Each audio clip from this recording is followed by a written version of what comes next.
Welcome to Launch Today, the podcast focused on what it takes to get your new business or idea to $1 million or more in revenue, from marketing tactics to incredible guest interviews. We focus on behind-the-scenes insight from masters in their field.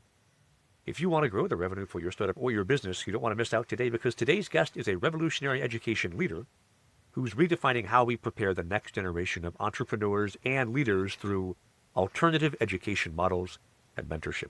Matt Beaudreau is the co-founder of Apogee Strong, a specialized mentorship program designed to shape young people into better providers and protectors, and the founder of multiple Apogee Strong campuses. As a two-time TEDx speaker and renowned educator, Matt has dedicated his career to creating educational environments that foster independence, critical thinking, and entrepreneurial mindset. Matt, thanks for coming on the show. Honor is absolutely mine, Trevor. I appreciate you. So I always like to begin with, why do you do what you do? That's a good question. The why, they're named Heather, Morgan, Brielle, and Loudon. At the foundation of it all are those four amazing humans. I love people. I truly believe in the amazing things people can do, but I never love people quite as much as I love the four of those people that I get to live with. So that's really the why. It's everything in education has been, at least what I get to do now, started because I wanted to do it for my own family. That we believe in sovereignty and freedom and helping to lead and serve others. I wanted that for my own family. And so everything we do now is helping others do the same. Phenomenal. I'd argue, if you ask me my why, it comes down to Eleanor and William and Evelyn and Elizabeth. So yes, sir. Yes, sir. I'm there with you. Yeah, right there. So you've built educational institutions and mentorship programs that challenge some of the conventional approaches. How did you realize traditional education wasn't building critical thinking and independence? And how did that lead you to founding Apogee Strong? Yeah, it's the realization. I tell people, and this scares people when I start here, but I promise I'm not going to take you through this entire journey. I realized it at 4. And so I'm not going to go. You were 4? Yes, sir. So starting kindergarten at 4 years of age, I remember very clearly being put in the red group for reading. And I remember looking around our classroom and going, okay, well, that color, there was 4 groups, and I don't remember what the other colors were exactly, but I remember being like, okay, that color over there, those kids can't read at all. That color over there, they're a little better than that group. That color over there is pretty decent. And this color over here, everybody reads really well. This is interesting. They're grouping us by ability. I remember seeing that pattern. And so I noticed those patterns all throughout school. And so I got really good at the patterns. So I played the game well. I got straight A's. I understood the patterns, but I also recognized when I graduated that I didn't have much to offer the world. And so I did what everybody else did and went to college and did the same thing.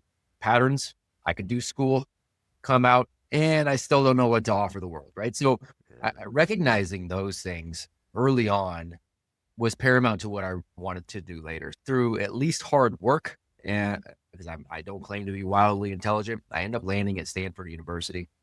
My wife and I were both working there for a number of years. And I started being reminded of this pattern. I see these amazing young people, wildly intelligent, far smarter than I've ever been, but I see them struggling.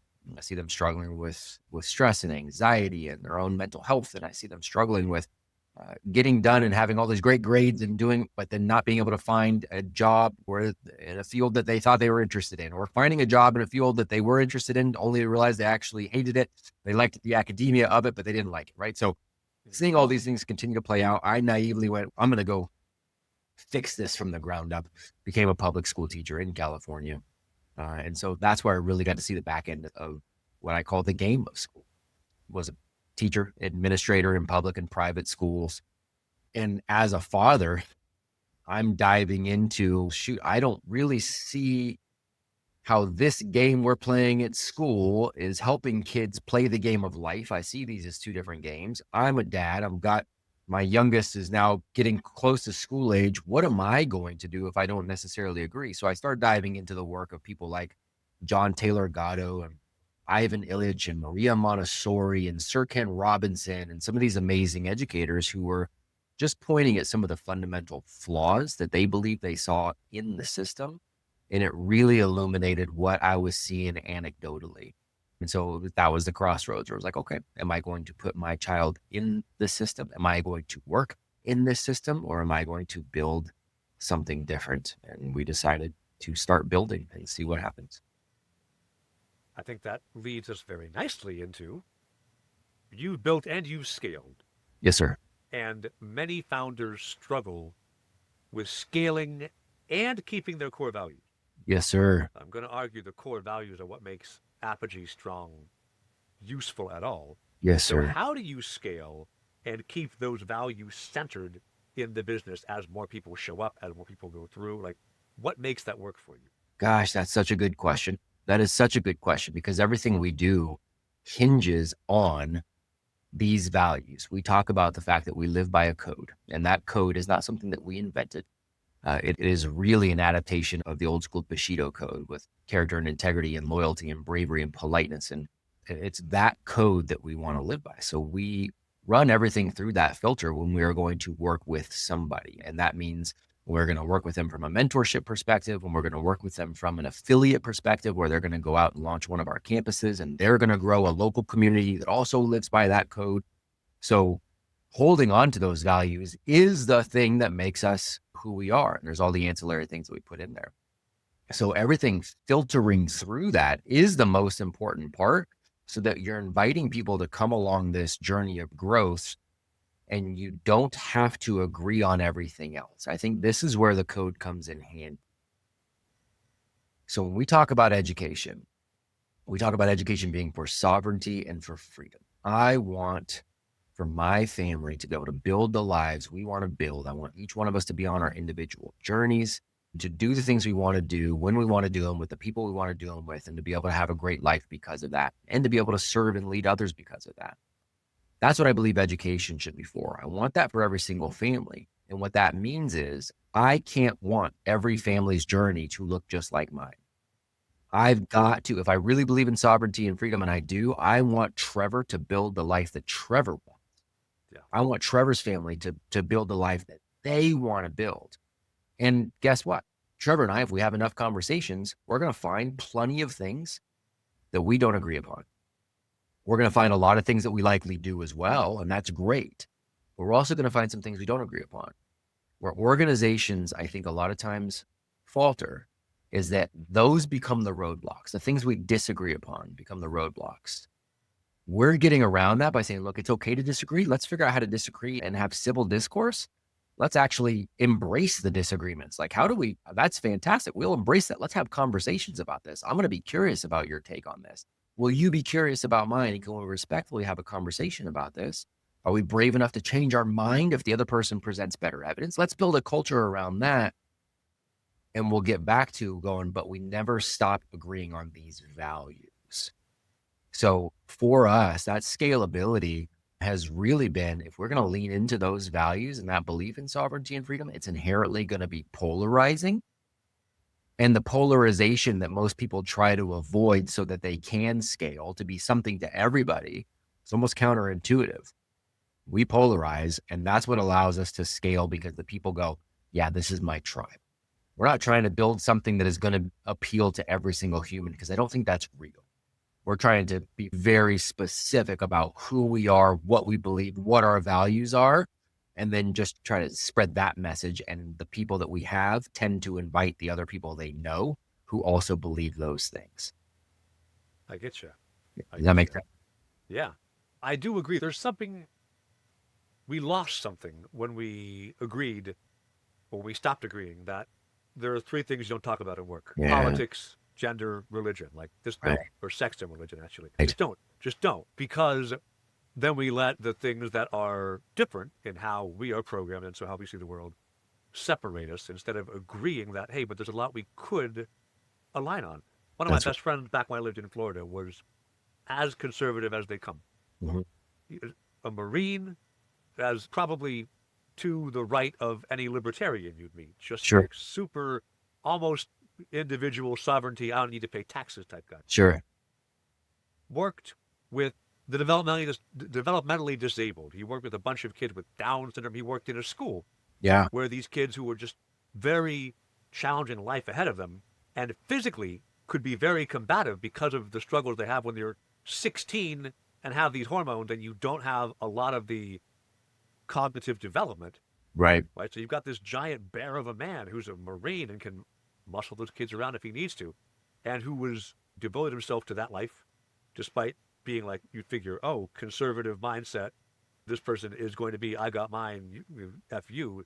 So that contradiction was baked in there. And I'm as liberal as they come. But our alignment around values we agreed on, and also politely disagreeing that, hey, I don't think you're right about that, but also neither of us is in charge, bro. How does it matter? That's right. Like, That's right.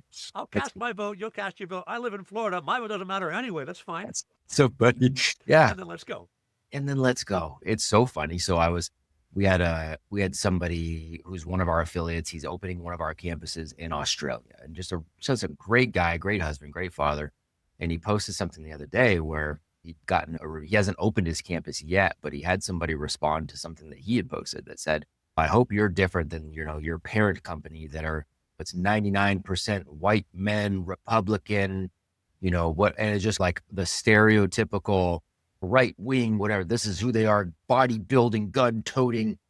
It was just painting this stereotypical picture. And I was like, man, okay. But besides the fact that we've got women's mentorship program, young women's mentorship program, many of our mentors that come in are women. We've got all ethnicities. We have all religious backgrounds. We have all political backgrounds. Like it was this stark reminder that people will see one thing and they'll paint that picture. And I get it. And so I expressed to him an experience that I had when I still lived in California. At one of the campuses that I had built there was a lady named Jo Jorgensen who was running for president. And she was running for president underneath the Libertarian Party, right, in 2020. Jo came and did her Northern California tour, her speech at my campus. And so we had worked out this deal. I got to introduce Jo to the stage and got to meet her, went out to dinner with her, a very nice lady. It was great to have her on campus. But while she was speaking, I had done the introduction. I had 3 different people come up to me at 3 different times. One who said, hey, I don't get this. I see the way you run the school. I see the fact that the students have a voice. They get to, to me, you're clearly a Democrat, but you have this libertarian candidate here. I don't really understand. I had somebody else who just said, oh my gosh, I didn't even know you were a libertarian. This is fantastic, right? Because you've got Jo here. You're clearly a libertarian. And I had somebody else at that same event who said, wait, why do you have Jo here? You got the beard. You're pro-business. Are you carrying a gun right now? I said, yeah, I always carry a gun on campus just in case. I got my 38 right here. They're like, so you're Republican. And all 3 of them had put me in this box. And I wanted to just say I'm like, what do you think this means? And that's my response to everybody. My response that I wanted to say was, guess what? I've never even voted. I've never voted, and I don't actually want to because I don't necessarily trust any politicians. So now what do you do with that? But it's so interesting. People always want to put you in this box and look for ways to divide each other versus come together. And so that's part of the issue that we're trying to eradicate as much as we can. Yes. And that is fundamentally because we have made this blending of our personal and our public come together. It's like your values, as you mentioned, need to carry through. Values are public facing and private, but a lot of your personal ethics and personal views, let them be you, man. Sure. That's it. That's it. I'm with you. So I think you bring up, and this gets into, is it political? Is it not? Because you talk about when you discuss freedom families. Yes, sir. And sovereignty, people begin to draw, again, certain conclusions about who you are. But then as you discuss inclusiveness, as you discuss working with building men and women into leaders and entrepreneurs, there's this tension, as you mentioned, the expectation on either side. People begin to learn about you, then what they're going to get out of learning Apogee Strong.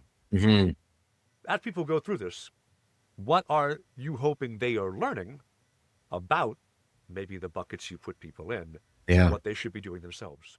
Yeah, it's a great question. What I'm hoping they're learning is that there's a factory, what I believe is a factory setting of humans where we want to where we're inherently curious and we want to grow. That's the biggest takeaway I want for them, is that they get back to those settings that I believe are inherent in all of us, that you see in children, where it's they're more apt to just trust you and love you right from the get-go. They're very curious about the world around them. There's a wonder to everything. They want to try everything. They want to ask why about everything. I think that is our natural setting. I think that's how all of us are designed. And so what I really hope is for all of the individuals that come through our programs to really get back to that for themselves, and to start to understand that often they've just been trained out of that. And so when you get back to that, I think you are naturally more at peace. And when you're at peace, you're okay with other people disagreeing. And again, that curiosity allows you to go, interesting. Tell me more about why you believe that.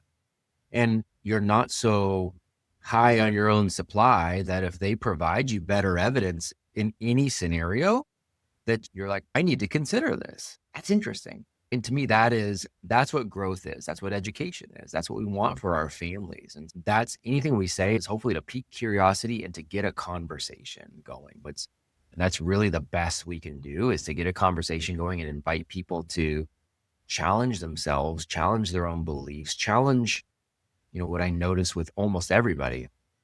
And I've been guilty of this obviously as well too, though, is that what is familiar becomes what is true in our mind. And I think we conflate the two things. And so it's always an invitation to challenge the familiar. And I think if we're going to grow, that's what we need to do. So that's really everything. All the roadmaps we build are not, look, this is the perfect way to be a man. No, here are some amazing things for you to challenge yourself with. Then let's reflect on what you think you learned or changed your mind upon or doubled down on. And then what do you want to do next? And it doesn't have to be. In fact, it shouldn't be the exact same way I look at it. It's tough because people want to hear a very blanket answer, step 1 through 10. I don't think that's what growth is all about. So we invite conversation. Gotcha. So you scale to how many hundreds of folks have now been going through Apogee? Yeah, it's a really good question. So we've got well over 100 campuses. Now these campuses are can be K through university around the world that are either launched or some of them are preparing to launch here this coming fall. So you got those campuses and those campus owners who are impacting their local community. And then you have some people that are involved who are not involved with a campus at all. There are some man in the men's program, a woman in the women's program, young men in our young men's, young women in our young women's. We've got a couple of hundred homeschool families that just connect with us on how to home educate. So when you're looking at the totality of the tribe, so to speak, we've got coming up on about 1,500 people within those various communities. The goal isn't to just grow that and to have anybody fall. The goal is you go figure out what that looked like for you so that you can bring this back and you can build your local community and you can help serve there. So about 1,500 inside right now. Gotcha. So obviously you've grown way beyond the ability to really be in the day-to-day every day. That's just too big an org. Yes, sir. When you do that, you lose some of why you started things in the first place, right? You start things because you love doing a thing. Yeah. And then eventually the thing grows and now you're like, nah, I'm the accountant and I'm the project manager, all these things I didn't want to be doing. Yeah. And you still try to get your hands in sometimes and then discover, oh no, I've ruined everything because the processes have changed.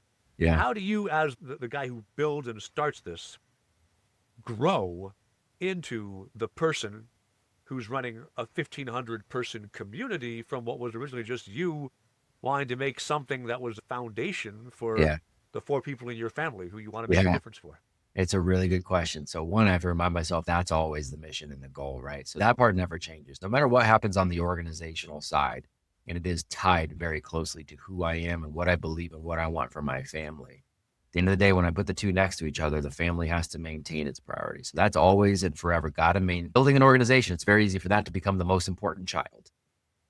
And I can't let that happen. There have been days that I've let that happen for sure, but I have to keep going back to the foundation of what this is. So if they're good, if those 4 people are good and they're growing and they're happy and there's joy and there's peace there, then I know, okay, cool. Now I can provide the attention that needs to happen over here. So that always and forever has to be the thing that I don't sacrifice.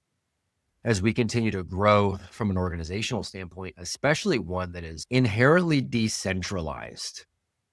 Again, talking sovereignty and freedom, if I do believe that, and I do, it means Trevor, even as a part of the organization, would have to be free to choose his own path, up to and including saying, I'm out of here. We're done. We're not going to connect anymore. And that's okay.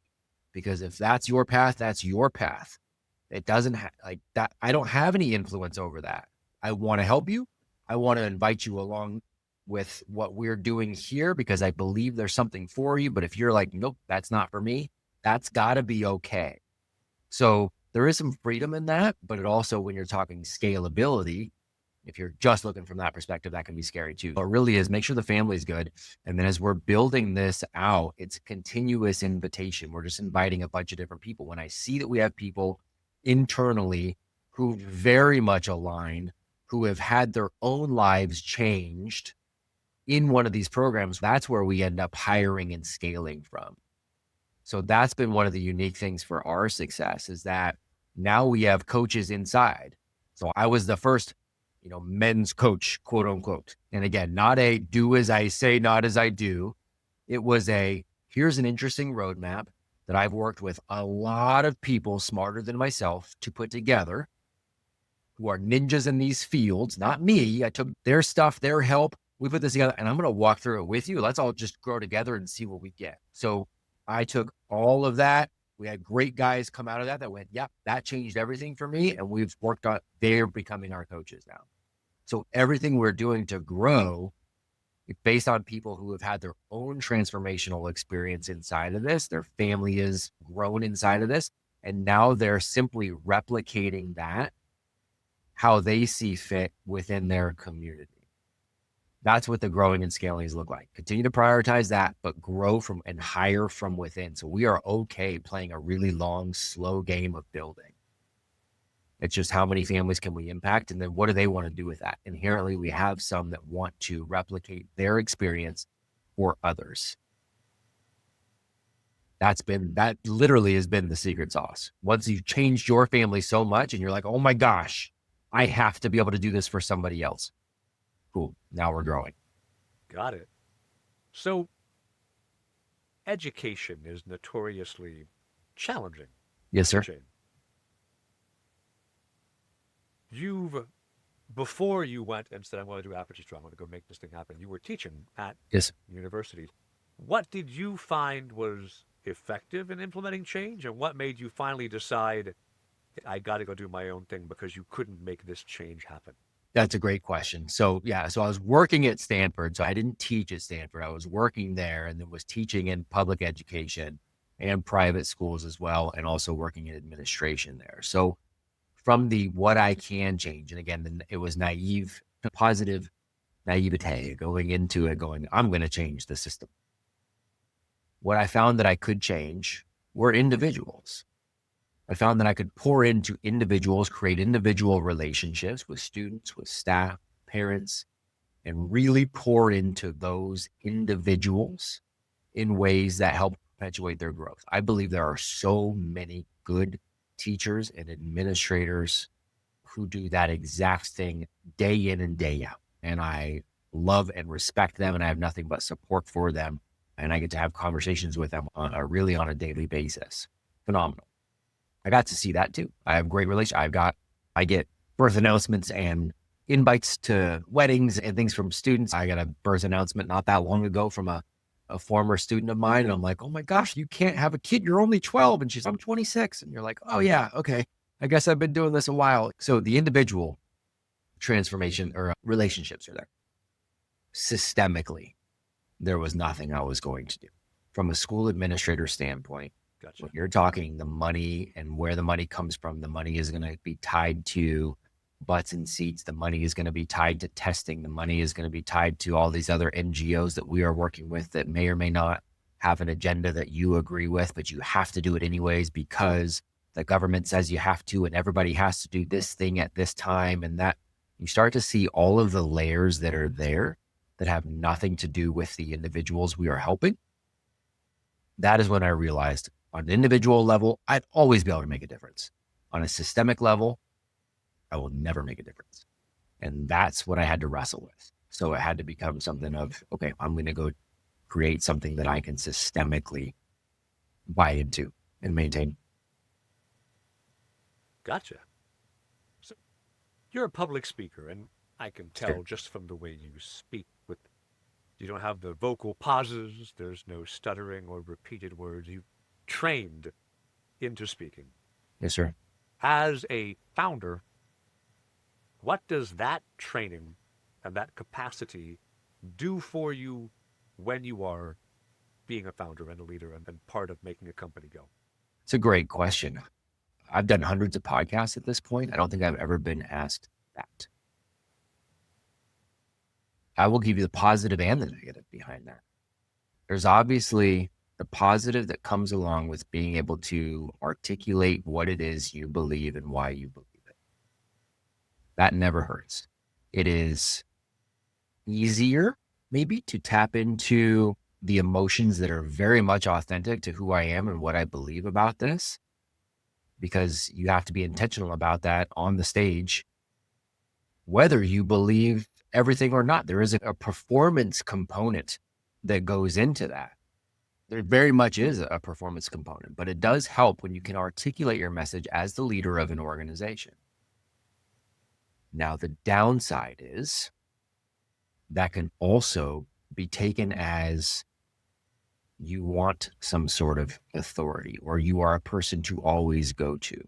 One of the hardest things for me is to continue to remind people that I don't want you to have to feel like you have to come to me for any sort of answer. And by the way, I encourage you to disagree with me on anything and everything we are doing if you can articulate a reason why. The fact that I can speak well helps, and it also gets people lazy to where they go, oh, Matt will just give me the answer. I don't want that. This is not about Matt. This is about you. This is about your journey. This is about your family. And also, as we continue to grow, we got this very question last night, which was hilarious. It's how do we, as we continue to grow these campuses, push back on parents who go, oh yeah, I've seen some videos of what you all do. I've heard some podcasts and it sounds like you're a cult. I go, man, I understand. I think also ask them questions. What is the definition of a cult? What is that? What does that look like? Cults are rarely about sovereignty and freedom to do your own thing. Cults aren't the ones to normally encourage you to do your own thing, even if it means leaving. A cult leader who doesn't want to be in the front facing position and wants to go ahead and move off into the background and doesn't take money from the whole thing at all. And that's a pretty poor cult leader. But when people are not used to hearing people being able to articulate themselves, you get all kinds of assumptions that take place. So it's positive and negative. But I would argue that is a meta skill that I want for all of our people. I want all of our moms and dads, whether you're speaking from a stage, I want you to be able to articulate yourself. I want all of our young people, whether you ever want to get on a stage, I want you to be able to articulate yourself. I think it's a meta skill that all of us should be focused upon, period, no matter what your role is. I think really good question. I appreciate that question very much. Oh, thank you. I think speaking forces structured thinking also. Agreed. And makes it where there's a narrative to everything you do. Now, I find my brain is challenging for me to work with sometimes because people will ask me questions and I will say things like, that's an interesting question. I think there's 3 ways you can answer it. And when I say that, I don't know what the 3 ways are. Yeah. But I trust that by the time I'm done talking, I will have found 3. Figure that out. It's so interesting. May I ask you a question? How much writing do you do? Because this is something that I've found to be fascinating too, not just for myself, but for everybody that we get the honor of working with. How much writing do you find yourself doing, not just to market something or write a letter? I don't do a lot of essays for essays' sake, but writing in terms of understanding what it is, I think. Because sometimes, right, that's where I find myself articulating after I have actually written some things down, because somebody will ask a great question and I go, I think I have 3 ways to answer that. I'm pretty sure. And I can find those. And then I want to go back and go, is that all I believe? Is that exactly what I believe? How do I flesh this out? And so for me, I'll flesh it out with writing and really get the chaos out of the head, make it a little more subjective, then go back and revisit it. And then once I've really adopted what I believe to be true, at least to the best of my knowledge, now I can articulate that. How much writing do you do? So I used to do a lot more. Okay. And for the last year or more, I'd say I've stopped a lot. And to the point where I realized that's an error, because writing is the way we teach ourselves what we think. Yes, sir. And I had basically stopped teaching myself because I stopped writing, because, like, I run a marketing agency. There's 7 of us. We're new clients, new stuff all the time going. And I went, the utility of the writing output I have was just content either for marketing or content for clients. Right. And I automated it all away, or I hired it away. Right. Speak of how we step out of the role we love to instead become the bookkeeper and project manager. Yes. And so over the last maybe month or so, I realized that I need to come to grips with some undefined, poorly defined thoughts in my head. Been then writing, but not taking out a pencil and paper and doing this. Right. So much as what I will do is, you can maybe see behind me there. Yes, sir. It's a treadmill, right? Okay. Put it down on the ground, and I pop in my earbuds and I open up ChatGPT audio. And I say to ChatGPT, this is a problem I'm solving, and here's a few thoughts I have about it. What do you think? And then it's going to interrogate me. It's forcing me to defend my own thoughts. how cool. And so, Socratic method, if you will. Right. Yes, sir. And I get myself interrogated into, okay, you're right, that is dumb. And then I come around on it, and I come with this instead. And then after I've done all that, I'm going to ask it to send me the summary of what we've talked about. How cool. And then from that, I'm going to start to say, okay, well, what are the thoughts I'm pulling out? What are the actual things? And for example, I'm teaching a 7-workshop course on the 7 engines of all-bound marketing, because my agency over the last 3 years has moved from just doing ads to doing ads and content and outbound as a discipline. And then how do you fit each of them individually, any combination of the two, and all together? That's 7 combos. How do you make that go? What does it mean? What does success look like? And I've been making money. I've been running the agency, but I didn't have the discipline of it worked out until I really started to go, okay, what is the ideal outcome? How do I model this? What's it look like? And that's, if I wish to make a book out of it, that would be my next book, because all these pieces they all fit, but only after you've thought about it for 2 years and thrashed around and made something happen. So how cool. Very long answer of, oh, it's great. Don't write as much as I should, but have realized I need to come back to it. But that's great. And I love your methodology on that. And I love your approach on that too, because I want to say it was Alan Watts, and I don't have a direct quote, and I could be misattributing this to somebody too. And I don't mean to do that, but I believe it was Alan Watts who said something along the lines of, what critical thinking actually is the process of thinking about our thinking. It is analyzing, why do we, it's why do we think? This is what I think. Why do I think that? Is this really what I think? Is this what I want to believe? Is this a perspective I want to take? What are potential errors in this? What are potential other perspectives in this? Because then I get to make a choice. If it is just by default, this is what somebody said to me and I like that person, so again, I'm locking myself into that. Now what becomes familiar becomes true to me, and that's fine. But I don't want to pretend that I'm critically thinking if I'm going to adopt that. I want to take a look at as many perspectives as I can, try to pull the best evidence for all of them, and work on making all of those potentially have enough evidence to be true. And then I get to make a choice. That to me is critical thinking. And that is a massively strenuous undertaking, but I think it's a whole lot of fun too. And it sounds like you're doing a whole lot of that too. Good work. It's cool. So You've got the quote of the man in the arena behind you, and Yes, you've sir. already mentioned Alan Watts as like trying to quote out. You can probably tell from my background, I love a good book too. Looks like you might. This is every National Geographic from January 1949 to December 2024. How cool. And then up above, that's the complete Encyclopedia Britannica, including the Micropedia and Macropedia and the Junior Encyclopedia. How Someone cool. was selling all this for $40 up here. Oh, And yeah. I went, Yep.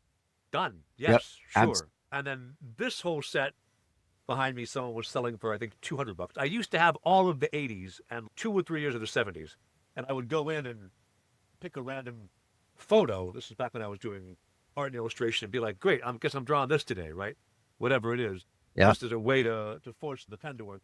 How cool. I also draw inspiration from here. I was doing just the other day, like logos and branding for Oh, a that's awesome. client coming around, right? Yep. And so when you're stuck on an idea, go look and see, I don't know, pick a random, here's 1980, 1978. Go look at that and be like, how did someone solve their logo problem then? What did they have that was interesting? And it's a way to inspire thoughts on whatever they're selling here. Airplanes? Why are you selling airplanes in a magazine? Whatever, man. All right, fine. Cool, right? So If we cool. were, give me ideas. Books are the way that history talks to us. Writing is the way we talk to ourselves. What's a book that you think a founder should read, fiction or nonfiction, Yeah. that's going to illuminate something that'll make them a better founder? Whoa. I love this question. And I want to give 11 billion answers because there are so many good ones. But I'm going to go with a book written by an acquaintance of mine. I won't say, I don't think our relationship is at the friendship level, but it's at acquaintance level. And we've worked together a little bit. And we utilize this book with our founders when we help them launch campuses in their community. We use this book with our men and our women as they come into our mentorship programs. And it's called The Alter Ego Effect. It's a book by a gentleman named Todd Herman. Todd Herman was a sports psychologist by trade. Worked with a gentleman named Kobe Bryant, most people have heard of. And if anybody's ever heard of Kobe's quote unquote black mamba, mentality, this was partially developed between himself and Todd.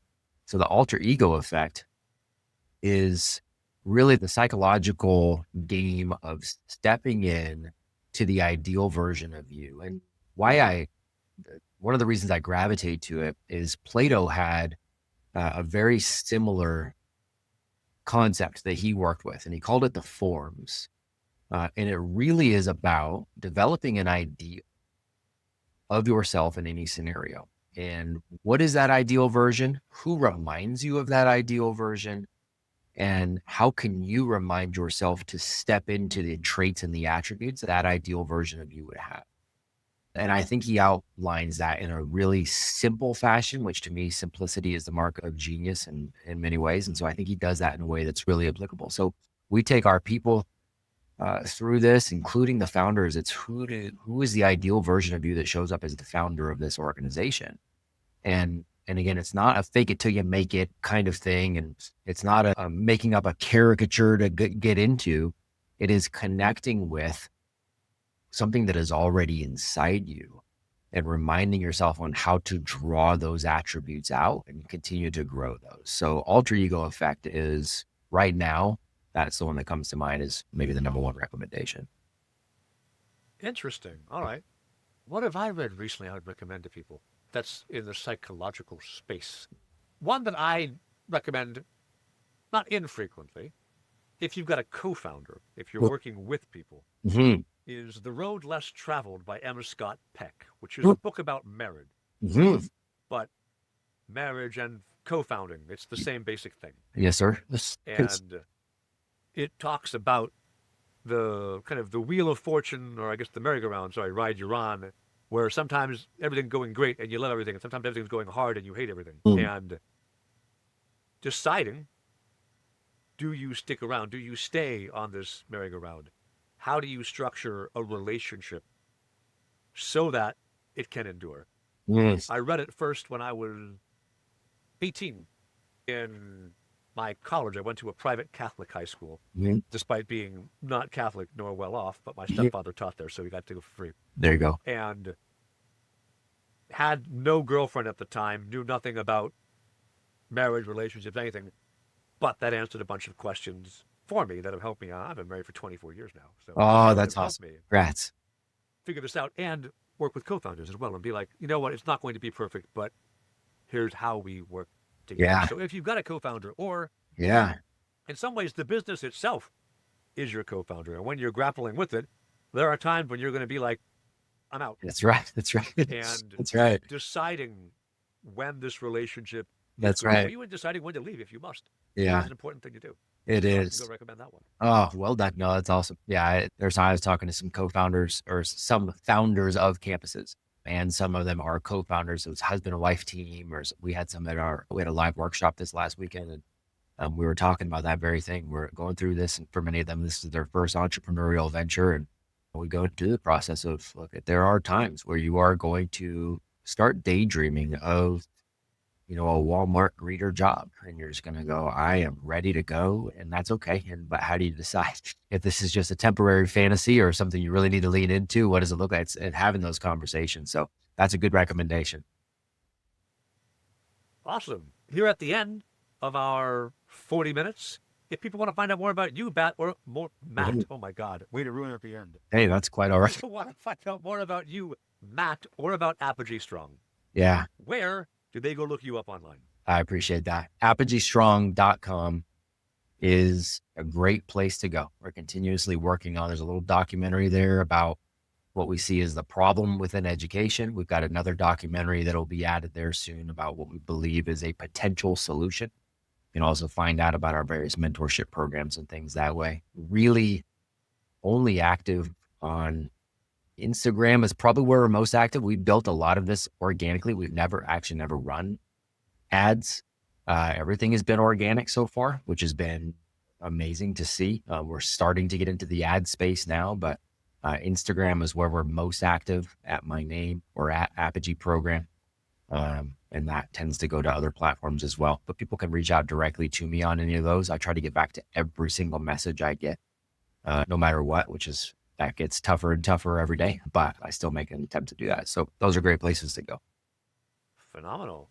Excellent. Thank you so much for coming on the podcast today, Matt. And if you have not already and you are listening to this, subscribe, because we have more interviews with great people just like Matt every single week on Launch Today. Thanks, everybody. I'll see you next week.